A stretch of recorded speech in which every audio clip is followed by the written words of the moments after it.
Terence McKenna, una de las voces más provocadoras del siglo XX, afirmó que algo extraordinario ocurrió en la mente humana hace unos 100.000 años.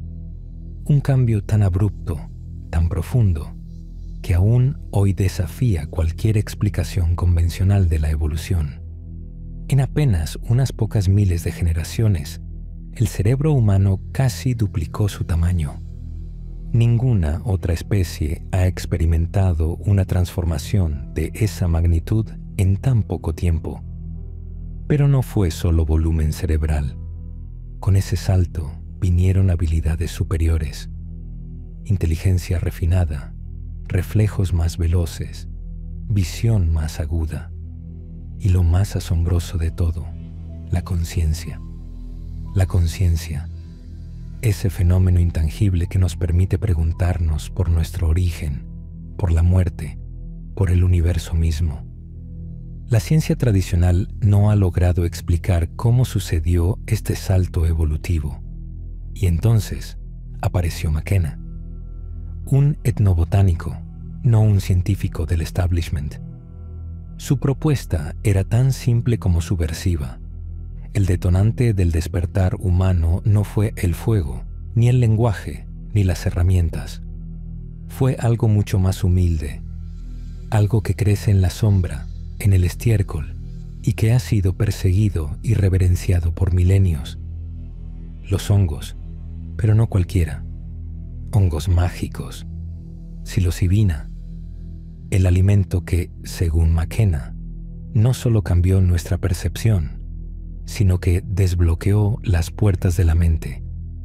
Este tipo de afirmaciones, lejos de ser fantasías sin base, se apoyan en patrones que la arqueología y la neurociencia moderna apenas comienzan a descifrar con asombro y cierta resistencia.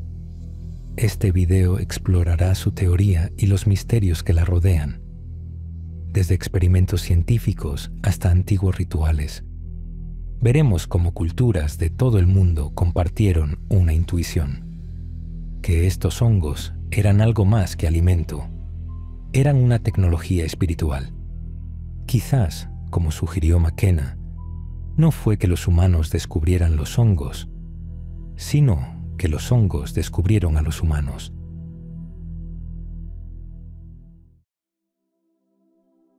Terence McKenna no era un científico común. No usaba bata, ni se encerraba en laboratorios con fórmulas. Era un forastero, un explorador de realidades invisibles. Su viaje comenzó como etnobotánico en la selva amazónica, estudiando las plantas que las culturas indígenas consideraban sagradas. Pero todo cambió en 1971, cuando visitó La Chorrera, en Colombia. Allí probó, por primera vez, los hongos psilocibios. Lo que vivió no fue una simple alucinación, sino una revelación. Una experiencia tan profunda que lo empujó a dedicar su vida entera a entender la conciencia humana. Y como McKenna solía decir, cuando el mundo interior se abre, ninguna explicación convencional basta. No hablaba sin fundamentos. En 1970, un investigador de Harvard, Roland Fisher, realizó un experimento que McKenna adoptaría como pilar de su teoría. A estudiantes universitarios se les administraron dosis controladas de psilocibina. El resultado fue sorprendente. Mejoraron su visión hasta en un 200%. Veían con mayor nitidez, detectaban detalles sutiles, seguían movimientos con más precisión. Ahora piensa en esto aplicado a nuestros ancestros. Mejor visión significaba mejor caza. Mejor caza, más alimento. Más alimento, mayor desarrollo cerebral. Pero McKenna no se detuvo allí. Propuso 3 niveles de consumo de hongos mágicos. Dosis bajas mejoran la visión y el estado de alerta, ideal para rastrear presas en la sabana africana. Dosis medias disuelven barreras sociales, fomentan la cooperación, fortalecen los lazos grupales y más unión social implica más reproducción. Dosis altas, el yo desaparece. Surgen nuevos patrones de pensamiento. La mente abraza el simbolismo. El lenguaje se transforma en música y la conciencia se expande. Para McKenna, esto no era accidental. Formaba parte de un plan evolutivo. Lo que él proponía era más que una hipótesis. Era una invitación a reconsiderar el relato de nuestros orígenes, a abrirnos a la posibilidad de que la evolución no solo ocurre en la carne, sino también en el espíritu. Y su mayor inquietud era la rapidez con la que nuestro cerebro se duplicó, de 900 a 1600 centímetros cúbicos en tan solo 100.000 años. Un salto que, en términos biológicos, debería haber tomado millones. La ciencia dice que el fuego, las herramientas y la carne ayudaron, pero esas mejoras llegaron después del crecimiento cerebral, no antes. McKenna ofrecía una alternativa elegante y extraña. Los hongos crecían en el estiércol que dejaban los animales, y nuestros ancestros los seguían y los comían. La teoría fue ridiculizada, llamada la hipótesis del mono dopado. Pero McKenna no retrocedió. Creía que la psilocibina no solo alteraba la mente, creaba experiencia, modelaba cultura, encendía el alma. Décadas después, con escáneres cerebrales y estudios clínicos, los científicos comenzaron a decir lo impensable. Tal vez Terence McKenna tenía razón.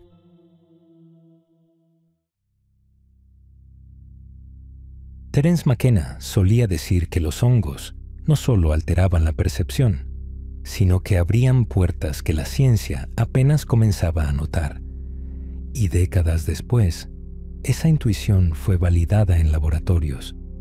Cuando los neurocientíficos finalmente pusieron a voluntarios bajo resonancia magnética y les administraron psilocibina, esperaban ver un estallido eléctrico.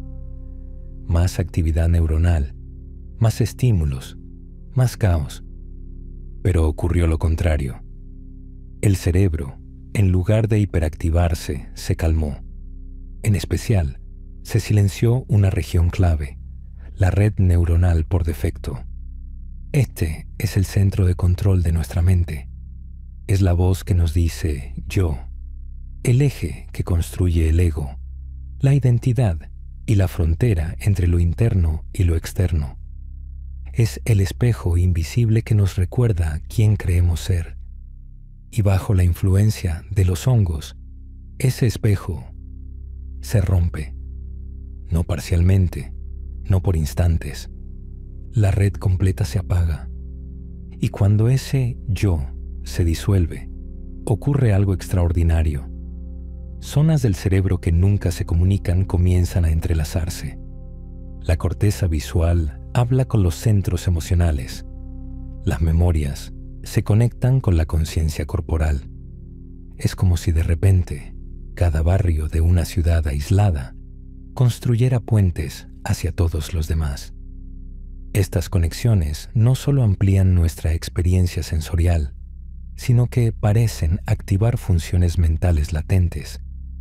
Es como si el cerebro, liberado de sus límites habituales, revelara habilidades que siempre estuvieron allí, dormidas, esperando el impulso químico correcto para despertar.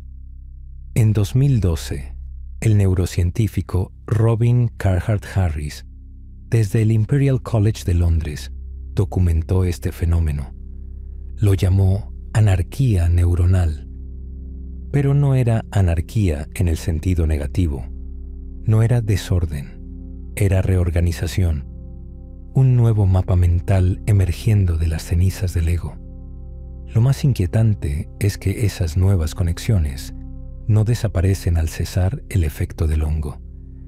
Las resonancias muestran que los nuevos caminos neuronales se mantienen activos durante semanas, incluso meses. En ciertos casos, los cambios parecen permanentes, y no solo cambia el pensamiento, cambia la personalidad. Investigadores de la Universidad Johns Hopkins encontraron que personas que consumieron psilocibina en entornos clínicos mostraron cambios duraderos. Se volvieron más abiertas, creativas, conectadas emocionalmente. No hablamos de un buen día, sino de una reprogramación profunda del ser. Esto, según la ciencia tradicional, es imposible. La personalidad se estabiliza hacia los 30 años, pero los hongos reescribieron esa regla. Más aún, el psilocin, la sustancia activa en el cuerpo, encaja en los receptores de serotonina con una precisión milimétrica, como una llave diseñada especialmente para una cerradura biológica. ¿Coincidencia? Paul Stamets no lo cree. Este micólogo visionario afirma que humanos y hongos han coevolucionado durante milenios. McKenna también lo insinuó. Los hongos no solo nos afectan, nos entienden. Las culturas ancestrales lo sabían sin escáneres ni laboratorios. Para ellas, estos hongos eran tecnología sagrada, puentes entre mundos, voces de los antepasados, susurros de los dioses.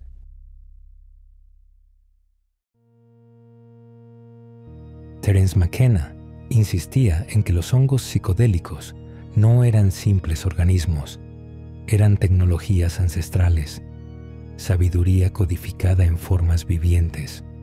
Y aunque sus palabras parecieran radicales, la historia parece darle la razón. Durante más de 2000 años, Grecia guardó un secreto celosamente: los misterios eleusinos. Cada septiembre, miles de personas peregrinaban a Eleusis, campesinos y emperadores, filósofos y guerreros, para beber el quiqueón, una pócima sagrada que prometía revelar la verdad. Platón participó, también Aristóteles, Sófocles, Cicerón, incluso los emperadores romanos, Marco Aurelio y Cómodo. Ninguno reveló los detalles de lo que vivieron, pero todos coincidieron en algo. La experiencia los transformó para siempre. Decían haber entendido la muerte y su lugar en el cosmos. Durante siglos, el contenido del quiqueón fue un misterio. Hasta que, en 1978, investigadores descubrieron que la bebida contenía cornezuelo del centeno, un hongo que crece en el grano y que contiene ácido lisérgico, un psicodélico natural muy similar al LSD. Los griegos no estaban solos. En Mesoamérica, los aztecas tenían una palabra para los hongos: Teonanácatl, que significa la carne de los dioses. Usaban psilocibe mexicana en rituales religiosos. Los conquistadores españoles presenciaron estas ceremonias en el siglo XVI. Lo que vieron los horrorizó. Pueblos enteros ingiriendo hongos y hablando directamente con sus dioses. Sin sacerdotes, sin templos, sin jerarquías. La reacción fue brutal.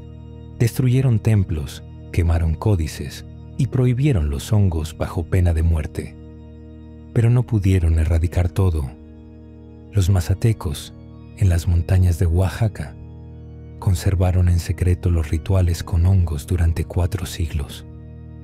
Escondidos en cuevas, los saberes pasaron de curandero a curandero, como un fuego que se niega a extinguirse. Y la historia se repite en otras culturas.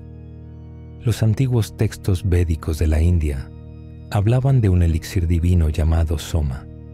Se decía que otorgaba inmortalidad y sabiduría. Durante décadas, su naturaleza fue un enigma, hasta que R. Gordon Wasson, el mismo que redescubriría a María Sabina, propuso que el soma era el Amanita muscaria, ese hongo rojo con manchas blancas que aparece en todos los cuentos de hadas. Los chamanes siberianos lo conocían bien. Se lo daban a los renos, que metabolizaban las toxinas, y luego bebían la orina del animal para absorber solo los compuestos psicoactivos. Gracias a esto, volaban por el cielo y accedían a otros mundos. Incluso la Biblia podría contener referencias a estas sustancias. Cuando Moisés habló con Dios en la zarza ardiente, fue realmente una planta de acacia quemándose. Esta especie contiene DMT, un potente psicodélico que induce visiones de unos 15 minutos, el mismo tiempo que Moisés estuvo hablando con Dios.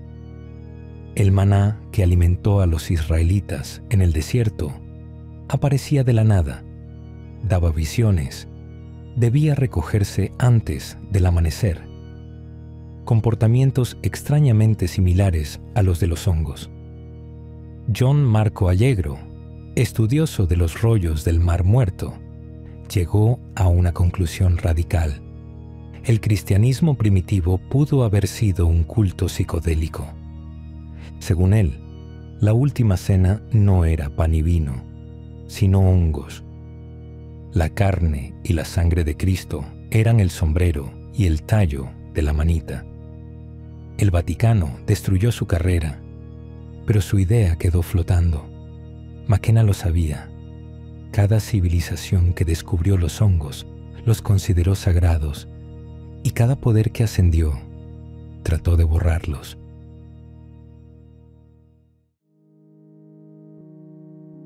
Terence McKenna afirmaba que los hongos no solo despertaron la conciencia humana en el pasado remoto, sino que seguirían guiándonos hacia nuevos estados de percepción en el presente. Y, como si el universo conspirara a su favor, la historia reciente parece confirmarlo. En 1955, un banquero neoyorquino, R. Gordon Wasson, vicepresidente de JP Morgan, se convirtió, contra toda probabilidad, en el catalizador de un renacimiento espiritual. Junto a su esposa, Valentina, viajó a Oaxaca, México, tras escuchar rumores sobre rituales con hongos que habían sobrevivido a la conquista española. Allí conocieron a María Sabina, una curandera mazateca cuya familia había protegido durante generaciones el conocimiento de los hongos sagrados, un conocimiento tan antiguo como el lenguaje, tan poderoso como el fuego primitivo. Ella rara vez permitía a forasteros participar en sus ceremonias, pero algo en los Wasson la conmovió. El 29 de junio de 1955, Gordon Wasson se convirtió en el primer occidental del que se tiene registro que participó en un ritual mazateco con hongos. María Sabina le ofreció psilocibe mexicana sobre una hoja mientras entonaba cánticos en mazateco y el humo del copal llenaba la habitación. Luego, las visiones. Wasson vio geometrías vivas, palacios de luz. Sintió su alma dejar el cuerpo. Comprendió, como nunca antes, el verdadero significado de éxtasis. No felicidad, sino salir de uno mismo, observar el universo desde una conciencia ampliada. Esa experiencia lo transformó. 2 años después, publicó su relato en Life Magazine bajo el título Buscando el hongo mágico. 6 millones de personas leyeron sobre un alimento que podía expandir la conciencia y revelar verdades cósmicas. El impacto fue sísmico. Timothy Leary y Richard Alpert, futuro Ram Dass, leyeron el artículo. En 1960 fundaron el proyecto psilocibina de Harvard, administrando hongos a estudiantes, presos y aspirantes espirituales. Los testimonios eran consistentes. Encuentros con lo divino, unidad con el todo, transformación profunda. En 1962 llegó el experimento del Viernes Santo. 20 estudiantes de teología se reunieron en la Capilla Marsh de la Universidad de Boston. La mitad recibió psilocibina, la otra un placebo. 9 de los 10 que recibieron la sustancia describieron una experiencia mística que redefinió su vida. 25 años después, al ser entrevistados, la mayoría seguía considerando esa jornada como una de las más espirituales de su existencia. Pero el miedo institucional llegó pronto. En 1968, la psilocibina fue prohibida. La investigación se detuvo. Parecía el fin del renacimiento psicodélico, pero no lo fue. En la clandestinidad, terapeutas siguieron utilizando hongos para tratar depresión, adicciones y traumas, solo que no podían publicar sus hallazgos. Hasta que, en 2006, la Universidad Johns Hopkins rompió el silencio con un estudio legal tras 40 años. Un solo viaje con psilocibina bastaba para provocar cambios positivos y duraderos en la personalidad, mayor apertura, creatividad y empatía. En 2018, la FDA la declaró terapia innovadora para la depresión. Los resultados clínicos fueron contundentes. 70% de remisión frente al 30% de los antidepresivos comunes. Pacientes con cáncer terminal perdieron el miedo a morir. Las adicciones disminuyeron. El trastorno de estrés postraumático se desvaneció. Los mismos hongos que, según McKenna, nos despertaron hace 100.000 años, nos están despertando otra vez.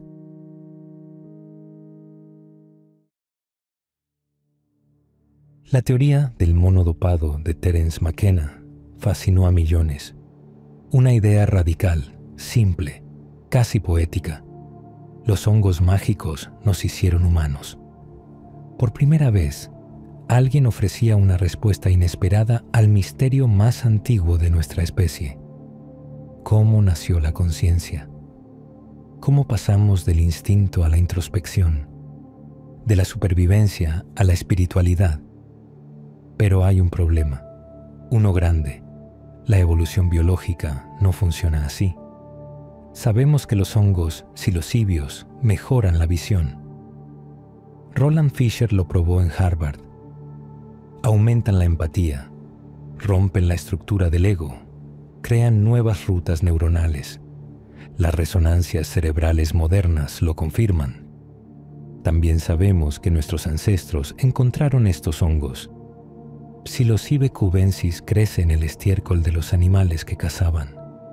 El hambre empujó al descubrimiento. McKenna tenía razón en todo eso. Sin embargo, las transformaciones mentales provocadas por la psilocibina no se heredan genéticamente. Si uno aprende a tocar el piano, su hijo no nace sabiendo música. Si uno alcanza la iluminación, eso no modifica su ADN. McKenna postuló un salto evolutivo, pero eso sería evolución lamarckiana, una idea descartada hace más de un siglo. Y hay más. Fisher, aunque realizó estudios sobre percepción bajo psilocibina, jamás afirmó que los hongos transformaran la evolución humana. McKenna tomó los datos y los llevó más allá. Como un chamán reinterpretando símbolos antiguos, trazó una narrativa poderosa, aunque científicamente debatida. Además, si los psicodélicos fueran la chispa del desarrollo cognitivo, las culturas que más los usaron deberían ser las más avanzadas tecnológicamente. Pero los aztecas, los mazatecos o las tribus amazónicas, por más sabias y profundas que fueran, no crearon telescopios ni satélites. Su evolución fue otra, espiritual, artística, simbólica. Entonces sí, McKenna estaba equivocado, pero quizás equivocado de una manera brillante, porque hoy algunos investigadores proponen un modelo distinto, evolución cultural. Los hongos no modificaron nuestros genes, sino nuestro entendimiento. No cambiaron el hardware, sino el software. Y eso en cierto modo, es aún más revolucionario. Todas las culturas que descubrieron los psicodélicos desarrollaron música, mitología, lenguaje sagrado. Construyeron estructuras colectivas basadas en visiones compartidas, ritualizaron la experiencia, le dieron forma a lo invisible. Tal vez eso fue lo que realmente nos dieron los hongos. No cerebros más grandes, sino corazones más abiertos, ideas más grandes. Hoy, la teoría se reformula. La conciencia no fue creada por los hongos, pero sí revelada por ellos, como encontrar una función oculta en un programa que usamos toda la vida sin explorar a fondo. Y eso sí encaja con la evidencia actual. Explica por qué un solo viaje psicodélico puede cambiar una personalidad. Por qué fomenta la creatividad, la empatía, la conexión. Por qué cada civilización que los encontró los declaró sagrados. Paul Stamets lo expresa con claridad. Seguimos coevolucionando con los hongos, no a nivel genético, sino cultural. Y tiene razón. A medida que redescubrimos estas sustancias, algo está cambiando otra vez. La forma en que tratamos la salud mental, cómo abordamos el trauma, cómo entendemos la espiritualidad. La nueva revolución de los hongos no es médica, es de conciencia. Quizás McKenna no hizo la pregunta correcta. No se trata de cómo los hongos crearon la conciencia humana. La pregunta verdadera es, ¿qué es la conciencia? ¿Y por qué los hongos la tocan tan profundamente? La ciencia aún no lo sabe. Después de décadas de investigaciones, la conciencia sigue siendo el gran enigma. Podemos mapear el cerebro, contar la sinapsis, pero no entender cómo la carne piensa, siente, sueña. Y sin embargo, hay algo en los hongos que nos habla. Algo que, después de 1.000 millones de años de evolución por caminos distintos, sigue conectándose con lo más íntimo de nuestro ser. Porque la conciencia, si lo piensas, es una soledad sofisticada. Somos la única especie que sabe que existe, la única que sabe que morirá. Quizá por eso, cada pueblo que encontró estos hongos los llamó mensajeros, dioses, puertas.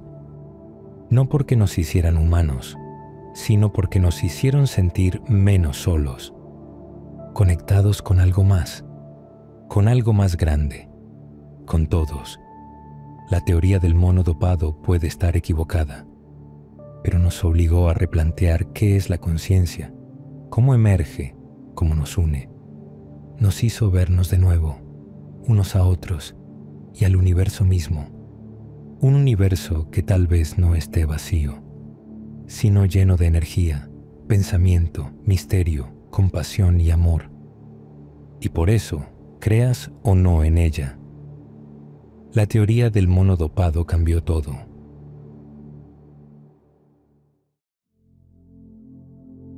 En el corazón de cada ser humano arde una chispa, la necesidad de comprender quiénes somos, de dónde venimos y hacia dónde vamos. Esa búsqueda no es nueva. Ha guiado civilizaciones, inspirado religiones y provocado revoluciones. Pero en nuestra era, ese fuego parece haberse apagado en muchos. La modernidad ha traído avances asombrosos, pero también una profunda desconexión. Vivimos rodeados de tecnología, saturados de información, pero más lejos que nunca de nosotros mismos.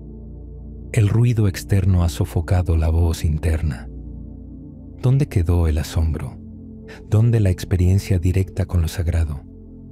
Curiosamente, esa llama podría reavivarse en algo tan pequeño como un hongo. En tiempos antiguos, el conocimiento no era dividido entre ciencia y espíritu. Todo formaba parte de una sola sabiduría. Hoy, en pleno siglo XXI, algo de esa visión unificada comienza a resurgir, no como nostalgia, sino como necesidad. El resurgimiento del interés por los psicodélicos en contextos terapéuticos y espirituales señala una apertura colectiva hacia lo que alguna vez fue considerado prohibido. Pero este regreso no es solo una moda, es síntoma de un anhelo profundo, recordar algo que hemos olvidado. Algunas culturas hablan del velo que cubre la realidad cotidiana, un filtro que nos impide ver más allá de lo obvio. En las experiencias inducidas por psilocibina, muchos describen la sensación de que ese velo se rasga, revelando una dimensión más amplia de la existencia. No se trata de una evasión, sino de un regreso, una reconexión. Y esta reconexión no sucede solo a nivel individual. Está surgiendo una nueva forma de comunidad. Personas de todo el mundo, con distintas creencias y trayectorias, se están reuniendo para compartir ceremonias, integrar aprendizajes y construir sentido colectivo. En este proceso, el hongo prohibido deja de ser simplemente una sustancia. Se convierte en símbolo. Representa el retorno a lo esencial, a la raíz.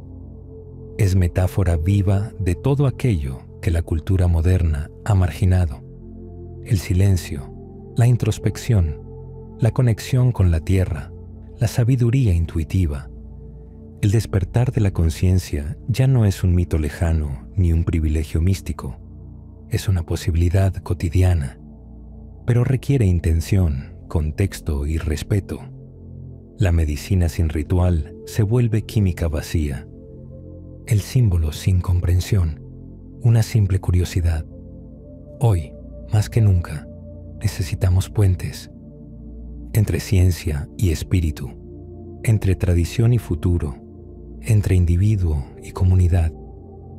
El hongo prohibido aparece como uno de esos puentes, no porque tenga todas las respuestas, sino porque sabe cómo formular las preguntas adecuadas. ¿Y si el despertar de la conciencia no fuera un evento único en el pasado, sino un proceso continuo? ¿Y si los estados expandidos no fueran anomalías, sino recordatorios de lo que somos cuando soltamos el miedo? ¿Y si la espiritualidad no estuviera en conflicto con la razón, sino que ambas fueran partes de una misma inteligencia mayor? Este nuevo capítulo de la humanidad no se escribe solo en laboratorios o templos. Se escribe en cada decisión, en cada búsqueda auténtica de sentido. Y en ese camino, algunos volverán a mirar hacia abajo, al suelo fértil, al reino de los hongos, no como escapatoria, sino como espejo, porque quizás el mayor misterio no es lo que descubrimos allá afuera, sino lo que reconocemos dentro. Y si el hongo tiene algún propósito, es ese, recordarnos lo que habíamos olvidado, mostrar el camino hacia una conciencia más amplia, más compasiva, más despierta. Así, antes de cerrar esta historia, este viaje de ideas, vale la pena preguntarse, ¿qué parte de nosotros está todavía dormida? ¿Y qué estamos dispuestos a hacer para despertarla?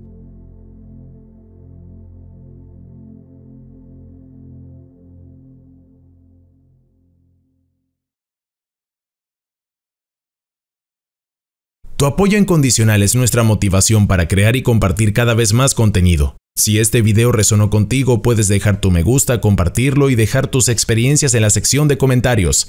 ¡Hasta la próxima! Esto es Universo Consciente. Si te ha gustado este video, puedes dar like, comentar o suscribirte. ¡Vamos, inténtalo! Te estamos esperando.